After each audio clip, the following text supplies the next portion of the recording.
Hi, and welcome back to another crafty day over at Scraps and Ink. Today I'm going to be featuring this inlay technique, which makes for a very clean and simple card.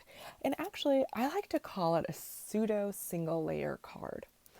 And we're starting off with my very lame and very cheap crafting area. I'm still not in my crafting space yet. We're kind of still working on our crafting room situation, but for now, this is what I have available. No big deal because it gets the work done. So I'm showing off the very first card that I made using the Simon Says stamp December 2019 card kit. And I love this card. It makes for a very easy to mass produce card, and it makes for a very masculine friendly card. I'm starting off with a 4 1/4 by 5 1/2 card panel. It is Nina Classic Crest Solar White 80-pound cardstock. And I'm shaving off about 1/8 of an inch. I'm not really good at my measurements. So if I'm not actually shaving off 1/8 of an inch, please keep me honest and let me know in the comments below because I'm halfway decent at math. So I begin with the outline die, and it just cuts out a solid gnome shape. If you were not doing this technique, you use this outline die to glue your shapes, your gnome shape, onto it. So I just place it down nice and straight onto my craft mat. And you see here I was correcting it because it actually didn't end up straight. And I tape it down with some very low tack washi tape. I have so much washi tape, and I like to pick some of my older tapes because the adhesive pretty much wore out on those, and I don't have to remove as much adhesive from it. And then I run it through my die cutting machine. As you can see, it cuts out the perfect gnome shaped hole. So I just remove my die and make sure that it's straight. Not that I can do anything about it now. So first things first, once you cut the hole in your main card panel, you have to find pattern paper to back it. Otherwise, what are you going to glue your image to?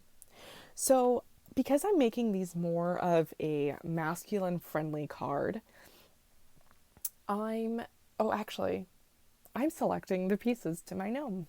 I lied. Okay. So now that I'm back on track, sorry. I am picking the pattern paper from this month's paper pack, and I just go through. There is no rhyme or reason to what paper I select. There's no secret. So if you're new to this, if you're new to crafting, pick whatever feels good to you. I personally wanted a little bit of red, a little bit of gray. I wanted his beard to for sure be gray. Sidebar, the first time I filmed this card, I didn't realize I was filming. So this is why I'm making the second card. Fun fact. Anyway, I digress. So I'm going through and I'm picking my patterns, and you can see I'm holding up the die to the pattern paper. This is just so I don't have to cut up a long strip of paper and end up wasting most of it. So I just cut little tiny chunks of paper here and there, and that saves me a little bit of hassle. One, when die cutting, and it saves me a little bit of hassle when I want to go back and use some more of this adorable pattern paper. Hello, it's so cute. Oh. So I mentioned that I have made this card before. I wasn't filming the first time, which is kind of a bummer because I did so many things on that first card that I absolutely love. Sidebar, here I'm cutting out a little tiny bit of red cardstock. This is for his nose. A lot of people use kind of like a tan or a peach color, or you can even cut out white cardstock if you have colored pencils or markers that you want to use. You can do whatever you want. There is no rhyme or reason. There's no rules. So the first time I made this card, I cut out some gray cardstock for his beard, and I used my Copic sketch marker N2 and the colorless blender to draw some shading in his beard. I thought that was really cute. I'm not a coloring expert, so it came out kind of weird to me. And I don't know, people still like it. If you like it, if that's your thing, that's totally fine. I didn't like it, so in this card, I'm not going to be doing that technique. Here, I have all my die cutting done. I did my die cutting off camera, so I didn't want to, you can see my crafting space, it's really small. So I'm just picking out my pattern paper to back my gnome and ultimately my card panel. You could see me pulling out some kind of snowflakey white pattern paper. This pattern paper came from a Lawn Fawn paper pack, and you could see me kind of measuring, looking at a scrap, but I ended up tossing that scrap off to the side. I saved it. It just had some imperfections in it, and it wasn't working for what I wanted. So I pull out this Lawn Fawn knock on wood 6x6 paper pack, pull out the exact same from that scrap as before. And then I'm just going to cut this down to 4 1/4 by 5 1/2. The first pattern paper that you saw me pull out, it's kind of like a light blue with a little bit of snow flurries or snowflakes on it. That one is actually from, I think it's January 2019, Simon Says stamp cardstock. Card kit. And that one, I didn't like the way that it looked. It was a little bit too bright. And the snow flurries, I like the snow flurries. I didn't want to cover them. So I wanted more of a subtle, muted background, backing paper, pattern paper. So that's why I went for the wood green. Here you can see I'm using just some liquid glue. It's Tombow Mono Multi Adhesive. This dries really super tacky. It dries really fast and really tacky. I love this glue because it has a really strong hold to it. I hate this glue because it gets all over my fingers all the time and I can't ever get it off. So if you're going to use this glue, use it with caution and use it sparingly. That's all I have to say. The first time I made this project, I used tape adhesive for my main panel. And I didn't like that. There were some pieces that I didn't get enough adhesive on. So they kind of lift a little bit. No big deal. I didn't have a problem with it. But it might not be for you. So here I pull out my reverse twist. I just realized I keep clicking in your ear, and I'm so sorry about that. It's a bad habit. I'm definitely trying to break it. And I pull out my reverse tweezers. You can see they're from Cricut because I feel like A, this glue is a death trap. I hate getting it on my fingers. And B, the nose and the beard, for some reason, need a little bit more finesse and precision. The first card I made, the beard was glued on very crooked. You can't tell, thankfully, but it was pretty crooked. So I pulled out my reverse tweezers. So in this card, I'm doing things way differently, well, slightly differently than I did on the first card. I don't dislike the first card, but I like redoing cards like this because it gives me a different perspective and it gives me a chance to do better. So here I'm carefully gluing the shirt. I'm adding glue to the shirt. There's holes on it. So I don't want to glue too close to the holes. I don't want to glue too much, but I want to glue just enough so that nothing is lifting off of it and the glue doesn't bleed into the holes, because I'm going to pull out my Jelly Roll pen here in a little bit. And this is the 0.08 size Sakura Jelly Roll pen. This is in white. And here I'm just going through and adding some highlights to his nose. I will go back and add highlights to each individual curve on his beard. And I do color in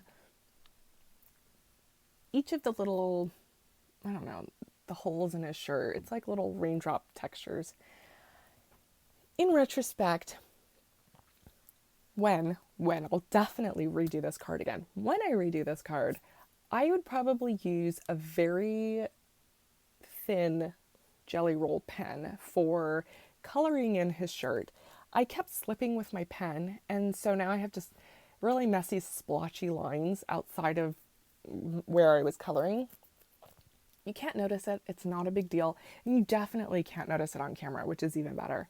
So here I just finish up adding the highlights to his beard, and I'm ready to heat emboss. I went for the punny sentiment Gnome Better Holiday from the same stamp set. I love this stamp set so much because after a full year of nothing but florals back to back out of everything crafty related, I was so sick. I don't like floral stamp sets. I'm sorry. If that is your thing, totally fine by me. I'm not a floral person. I like poppies. So when Concord and Ninth came out with their Pretty Poppies stamp set, I jumped on it so quick. But after that, I can't stand florals. There's too many of them. I'm over it. So when they came out with the gnome stamp set, oh my goodness, I died. I needed to have it. And I do. And I love it. No regrets. Or if you get memes, no regrets. I'm not even mad about it. So I'm heat embossing this in silver embossing powder by Recollections. This is just what I have. You don't have to use any specific brand. Use what you have. I personally like silver and gold for my holiday cards. If you like red, use red. If you like purple, use purple. If you only have copper or brown or black, use what you have. You don't have to go out and buy anything expensive. You don't have to go out and buy anything else. I don't know, use what you have. It'll make the card look good either way, I promise. If you have yellow, I don't know, throw on some ink blending behind it to make it stand out. So the first card I made, I heat embossed the sentiment Gnome for the Holidays in gold. I thought I wanted it in silver, and ultimately I made two mistakes with this. One, I pressed down a little bit too hard on the stamp, so the word holiday came out really fat and smudgy. And two, I used silver. I don't like silver for this card, but anyone else I hand it to for Christmas, whatever, they might like it. So I'm not going to scrap this design. I'm just not a fan of the silver. I prefer the gold. So here I am using my Xyron Mega Runner to add some dot adhesive to the back of my panel. And I add a boatload of adhesive. So much adhesive. So much. I didn't want this panel to go anywhere. I didn't want it to accidentally slip off. I didn't want any piece of it to turn up at the corners or anything like that. And of course, it wouldn't be a card video, adhering a card to a panel to a card, hello, if I didn't first do it upside down. So you're welcome, loyal subscribers. I'm all over the place. Anyway, that's my card for today. This is day, I want to say 6 of my 12 Days of Christmas card series. Thank you so much for joining me. If you haven't already, go ahead and subscribe to my channel so you don't miss a crafty update. I have a blog, I have Instagram. I'll be sure to link those down below. And join me next time for day 7, or is it 8? We'll find out. Bye now.